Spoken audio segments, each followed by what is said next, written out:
Submarines are literally some of the most insane machines humans have ever built, especially since they're operating in a totally hostile environment deep under the sea.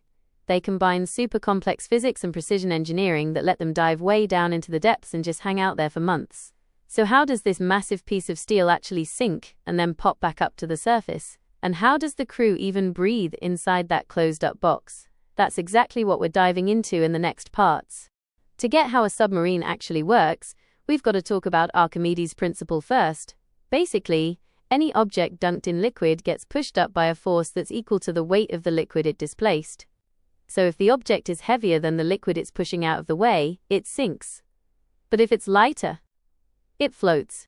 Submarines have these huge tanks called ballast tanks, and when the sub is just chilling on the surface, they're totally empty of water.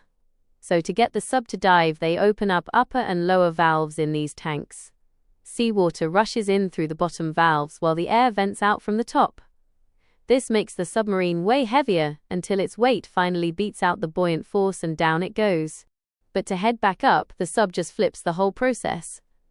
High-pressure air gets blasted from special cylinders straight into those ballast tanks. This air basically shoves the seawater out through the bottom valves, making the sub way lighter until it's actually lighter than the water around it, so it just pops right back up to the surface automatically.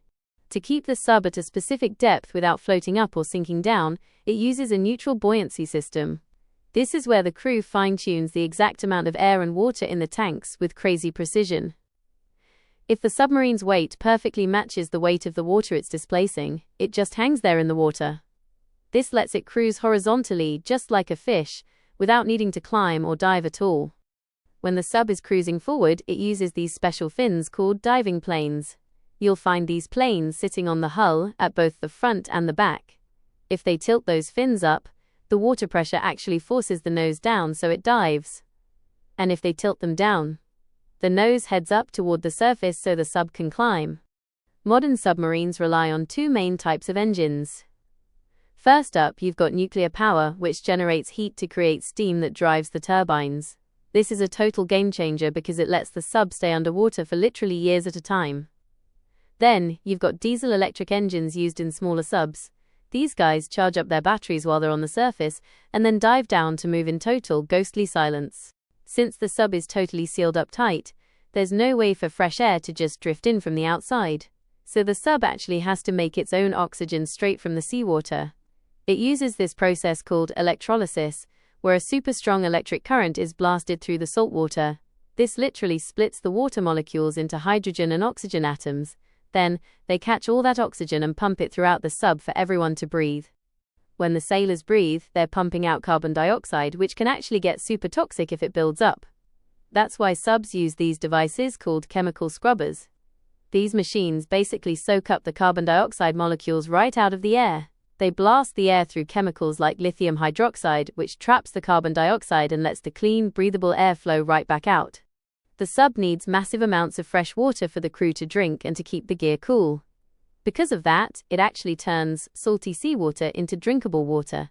It uses these small desalination plants that work through reverse osmosis. Basically, high pressure forces the salt water through superfine membranes that only let the water molecules pass through, while totally blocking out all the salt and heavy minerals.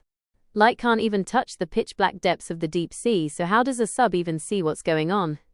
It uses a sonar system that runs on sound waves. Basically, it blasts out these powerful sound pulses into the water, and if those waves slam into something solid like a rock or another ship, they bounce right back as an echo.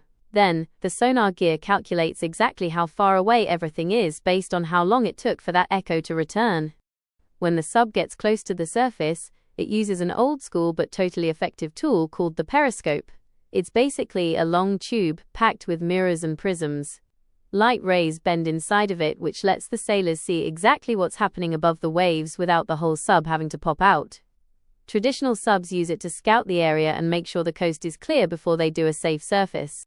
When the sub dives down hundreds of meters, the water pressure gets so insane it could literally crush almost anything.